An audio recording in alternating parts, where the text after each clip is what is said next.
এবার ৫০ টাকার ভাড়া পুষিয়ে নিতে পারবেন মাত্র ১০ টাকাতে। কারণ বসুন্ধরা রিকশার পরিবর্তে চালু হয়েছে শাটল বাস। শহরের দীর্ঘদিনের ভোগান্তি কমাতে পরীক্ষামূলকভাবে নতুন এই সেবা চালু করেছে কর্তৃপক্ষ, যা ইতিমধ্যে ব্যাপক আলোচনায় উঠে এসেছে। শাটল বাস আসলে ক্ষুদ্রাকৃতির বৈদ্যুতিক যান। দেখতে কিছুটা গল্ফ কারের মতো হলেও এতে একসঙ্গে ১০ থেকে ১২ জন যাত্রী বসতে পারেন। একবার চার্জ দিয়ে একটানা প্রায় ৮০ কিলোমিটার পর্যন্ত যেতে পারে বাসটি। বসুন্ধরা আবাসিক এলাকার ৩০০ ফিটের মুখ থেকে এভার কেয়ার হাসপাতালের পকেট গেট পর্যন্ত বর্তমানে দুটি শাটল চালু আছে। প্রাথমিক হলেও এই উদ্যোগ দ্রুত জনপ্রিয়তা পেয়েছে। এর সবচেয়ে বড় আকর্ষণ হল ভাড়া। যেখানে অল্প দূরত্বে রিকশা নিতে ৫০ থেকে ৭০ টাকা খরচ হতো, এখন সেখানে মাত্র ১০ টাকা ভাড়াতে যাত্রীরা পৌঁছে যাচ্ছেন গন্তব্যে। বিশেষ করে স্কুল শিক্ষার্থী ও অভিভাবকদের কাছে এটি যেন স্বস্তির খবর।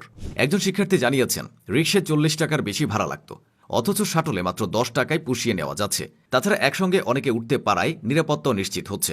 অভিভাবকরাও বলছেন উদ্যোগটি প্রশংসনীয়, তবে সীমিত পরিসরে চালু থাকলে সমস্যার সমাধান হবে না।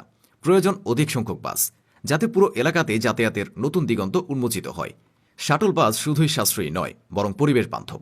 বৈদ্যুতিক হওয়ায় কোনো ধোঁয়া বা শব্দ দূষণ নেই, ফলে বসুন্ধরার অভ্যন্তরে যানবাহনের চাপ ও দূষণ দুটোই কমবে। পাশাপাশি এর আধুনিক ডিজাইনের কারণে খোলামেলা ও আরামদায়ক ভ্রমণের অভিজ্ঞতাও পাওয়া যাচ্ছে। তবে প্রশ্ন থেকে যায়, যদি হঠাৎ করে বৃহৎ আকারের এই প্রকল্প বিস্তৃত হয়, তাহলে চার্জিং অবকাঠামো, রাস্তায় পর্যাপ্ত জায়গা ও সার্বিক ব্যবস্থাপনায় কিছু চ্যালেঞ্জ দেখা দিতে পারে। যাত্রীদের প্রত্যাশা এসব সীমাবদ্ধতা দ্রুত কাটিয়ে শাটল বাস যেন রাজধানীর অন্যান্য এলাকাগুলোতেও ছড়িয়ে পড়তে পারে। অতিরিক্ত রিকশা ভাড়ার টাকায় মধ্যবিত্তদের জীবন আজ একেবারে দুর্বিষহ হয়ে উঠেছে। তেলের দাম বৃদ্ধির সঙ্গে সঙ্গেই গণপরিবহনে অঘোষিত সংকট তৈরি হয়, আর সেই সুযোগে রিকশা ও সিএনজি ভাড়া ২ থেকে ৩ গুণ পর্যন্ত বাড়ানো হয়। মোহাম্মদপুর থেকে মহাখালী যেতে যেখানে আগে ১৫০ টাকায় সিএনজি পাওয়া যেত, সেখানে এখন দাবি করা হচ্ছে ৩০০ থেকে ৪০০ টাকা। রিকশার ক্ষেত্রেও একই অবস্থা। চাহিদা বেশি আর বাস চলাচল কম হওয়ায় চালকরা যাত্রীদের কাছ থেকে অতিরিক্ত ভাড়া আদায় করছেন। ফলাফল, সাধারণ মানুষ অসহায় হয়ে পড়েছেন।